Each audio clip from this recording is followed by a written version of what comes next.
The Princess and the Human, Book 2, Chapter 24. Eye to Eye. Kaito closed the text and put away his datapad. He then leaned back and closed his eyes, mentally repeating everything one final time. Learning was still as boring as ever, but now that he had a goal in mind, something to achieve with his knowledge, it was actually bearable. For a while each day, at least. He thought about calling Nadine and challenging her to another round. It should be about morning for her by now. Over the last few days there had been a couple of times when he had almost beaten her. He was sure of that. Then again, she seemed kind of distracted during these rounds. Was something going on over there? Being tied to this bed sucked. Just then his datapad beeped. Surprised, he saw that Nadine was calling and quickly accepted. The alien girl's face came into view, and yet she looked different today. The white, on which the blue gemstones that were her eyes were usually bedded, now had a reddish hue to her thin, red branch-like lines running through it. At the same time, her skin seemed to have lost some of its hue.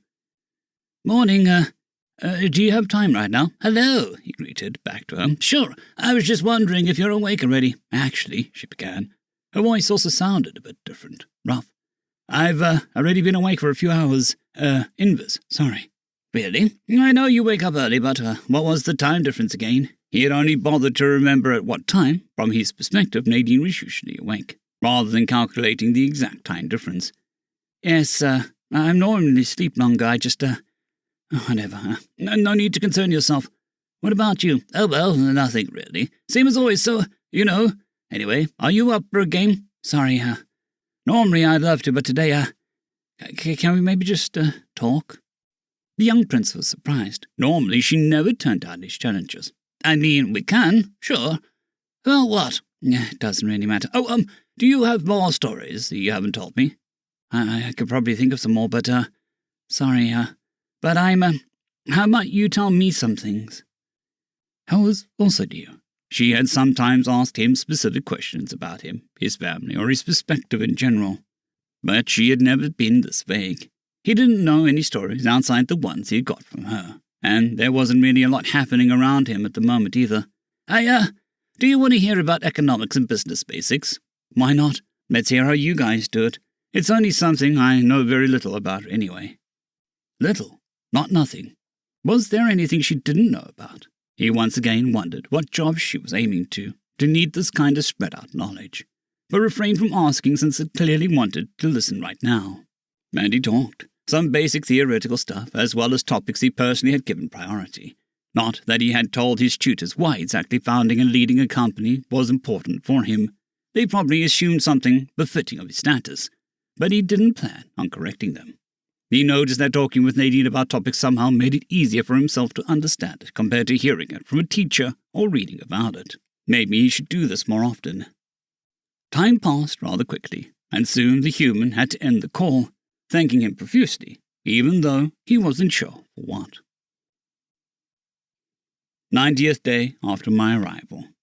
Dear Diary, I've never written down any of the dreams I've had, but the one from last night refuses to leave my mind. Why can't I just forget? Scratch that.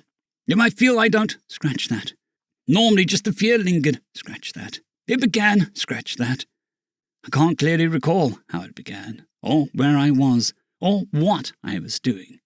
The first thing I can still remember is that I felt the filling in my right back tooth break, pretty much the same thing that happened 2 years ago during the sleepover with Merv. I was at first only annoyed about it, thinking that I would need to tell Papa about it and make the dentist appointment. I guess that part of the dream wasn't lucid enough for me to realize why that was, scratch that. I remember feeling the loose piece with my tongue. I tried to get it out of my mouth, but couldn't. In retrospect, I'm not sure if I opened my mouth. Well, dreams. After a while, I suddenly felt an entire tooth came loose for no reason, which again only felt annoying. I don't recall what happened next, but at some point my mouth was full of loose teeth, and I tried spitting them out but couldn't, and I tried again and again, but still couldn't. And my mouth was spitting, scratch that. I don't recall the next part, only that I was afraid. I probably once again saw, scratch that. But at some point I woke up, scratch that, thought I woke up. Then I was in a courtroom. Not straight away, but that was where I'd led. I don't remember if it was because of Chiton or the executed noble, but I was blamed for it. They then brought me before a crowd. The crowd was all humans for some reason. The only Veneri were the ones from the trial. They had set up medieval gallows for me, and then, scratch that.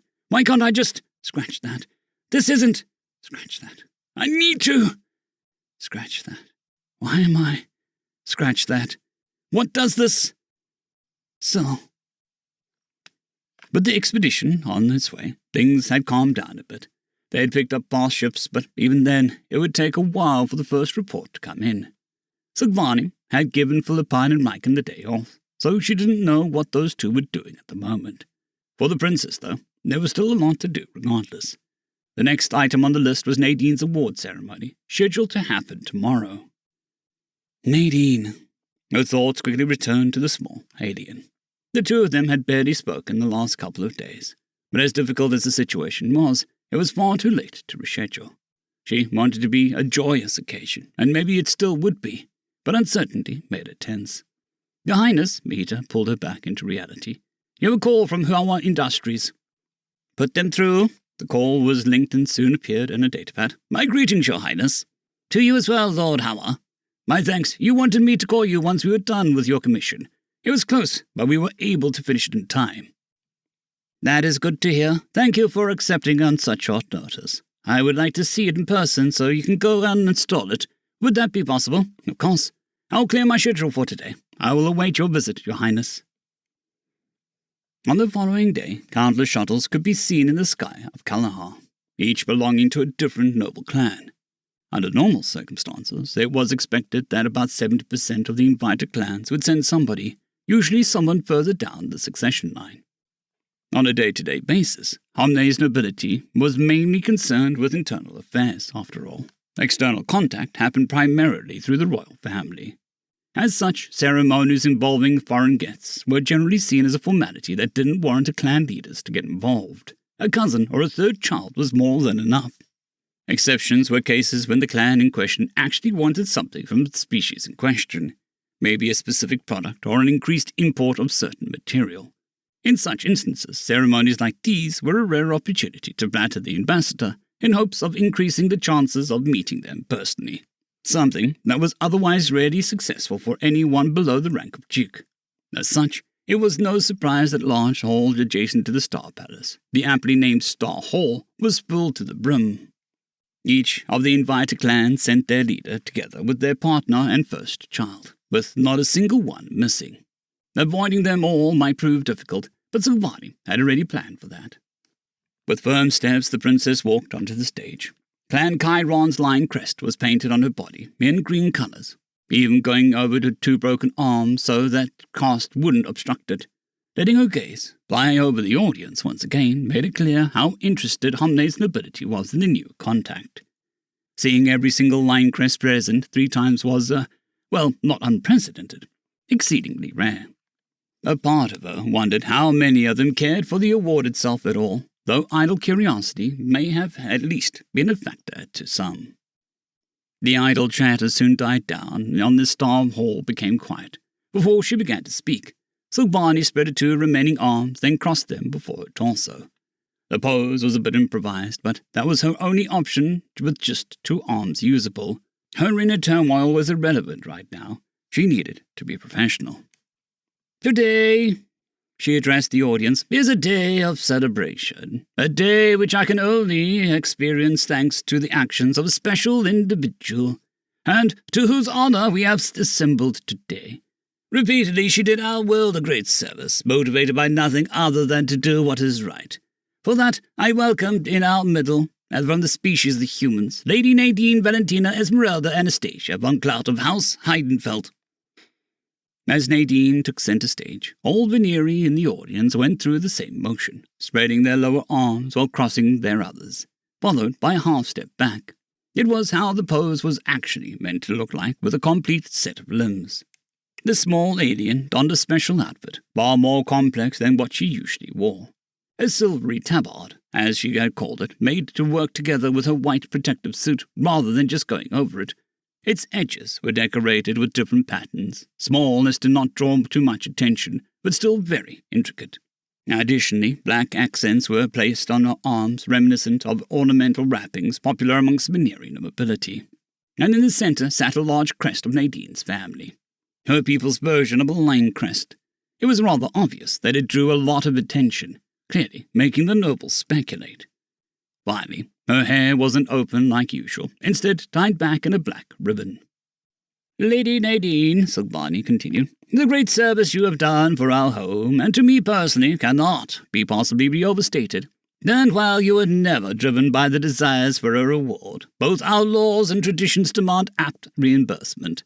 I hereby grant you the title of an honorary countess. A plot of land and estate of befitting size shall be given to you, as well as a ship of our own making. May these symbolize the eternal gratitude of Humney." A short pause, she turned back to the audience. "As it is a human tradition, these gifts shall be given in person, which we will do post haste, once the ceremony is concluded." An easy lie meant to thin out the group. Coming to the Star Hall was one thing, but then following them to the outskirts, the attendance would drop significantly. A few moments of silence, Nadine's hands went to her neck as she once again took off her translator. "Your gracious gifts honour both me and my kind, Your Highness," she began, her accent even less noticeable than during her speech at the trial. "As long as they stand, they will show the ties of our people have, and will form—" She paused for a moment and took a deep breath. "And though we may not always see eye to eye," she continued, throwing Silvani off. Had that been part of the rehearsed speech? No, definitely not. Nadine had gone off script. But why? "It'll never be something not to overcome. Just like the ability to help may constitute a duty to help, good and earnest intention shall and will not simply be discarded."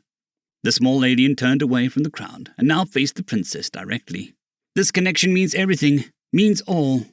One might say the world. We hope for an everlasting friendship, one that will not allow strange to tear it." When she was done, the hall fell quiet, and Silvani noticed a single drop clear liquid in the corner of Nadine's eye. When she overcame her surprise, she realized a breath she hadn't noticed she had been holding. Could her mouth move like a small alien's, she would probably wear a smile right now. To the audience, Nadine's speech might have sounded cryptic, but the princess had understood the true meaning behind the human's words. "Yes, so do we." End of chapter.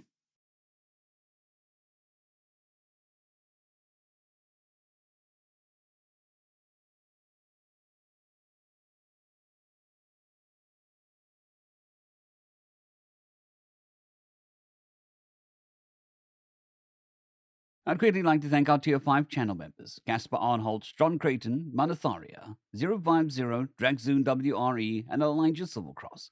Thank you very much.